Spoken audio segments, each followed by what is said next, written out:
Good morning and welcome to Money Wisdom, sponsored by Johnson Brunetti. I'm Jillian Andrews. We're teaching you smart ways to manage your money, and joining us now with expert advice is Eric Hogarth, a certified financial planner and senior partner at Johnson Brunetti. Thanks for being here, Eric. Great to be here. Thank you. All right, so retirement might be a few years or even a few decades down the road for people, but today we're diving into why it's so important to start planning for this phase of life early. And the first bullet is compound interest. The earlier you can start saving, the better it is. And, you know, there's a bunch of stuff that you hear when you're younger that you have to invest and you pay yourself first. And no one really knows when you're 15, 25, 30, what that means, because everyone's budget is tight. Everything is super expensive. But the sooner you can get started saving, even if it's very, very small, and just incrementally keep doing it and doing it and doing it, it's like a snowball rolling down a hill. That's compound interest. It's making interest on your interest. It'll make a huge difference in life. Warren Buffett started investing when he was 12. So that'd be good. Well, he's ahead of a lot of people, probably. He's ahead of a lot of people. All right, and for the type A people, this could also alleviate stress.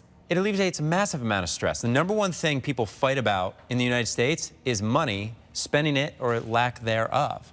And so the closer you can get to financial independence, which is kind of an outrageous, ridiculous thing to say to a 20-year-old or 30-year-old, but when someone comes in and they're 50, I haven't saved for retirement, what do I need to do? You need to do a lot. If you start at your first job and you're putting money into that 401k and you're educating yourself on, well, how can my money make money, not just sitting in the bank, you know, you're gonna have a better life. Yeah, absolutely. And planning ahead could also lead to some tax advantages, right? Yes.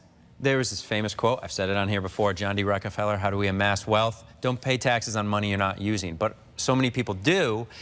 You don't have to pay taxes on everything. You have to pay taxes on your income and a whole bunch of other stuff, but you don't have to pay taxes right now on your investment income. It could grow better for you. So just make sure you're being smart with saving money, but also where you're putting that money.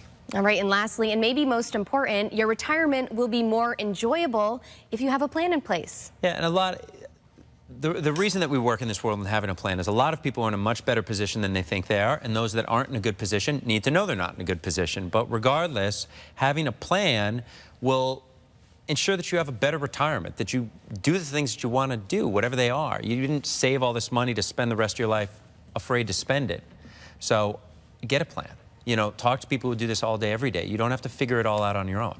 All right, wonderful. And for those looking to get started with this planning process, of course, you have a book offer for our viewers. The top 10 things to consider when preparing for retirement, when planning for retirement. You can go to moneywisdomtv.com to get it, and it's just things you should be thinking about. You know, I like checklists because you can, okay, I need to do this, this, and this. Well, I did this. Cross it off and on to the next. It helps you feel productive, right? Yes, it does. Yeah. You know, it's easy to get lost in all the things that you should be doing or that you didn't do, but if you are moving forward, you'll get this stuff done and you'll feel better as a result. So I really encourage people to get it. Go to moneywisdomtv.com. It's totally free, and it'll help you. All right, Eric, as always, thank you so much for your time and advice. For Connecticut's Morning Buzz, I'm Jillian Andrews. We'll see you next time.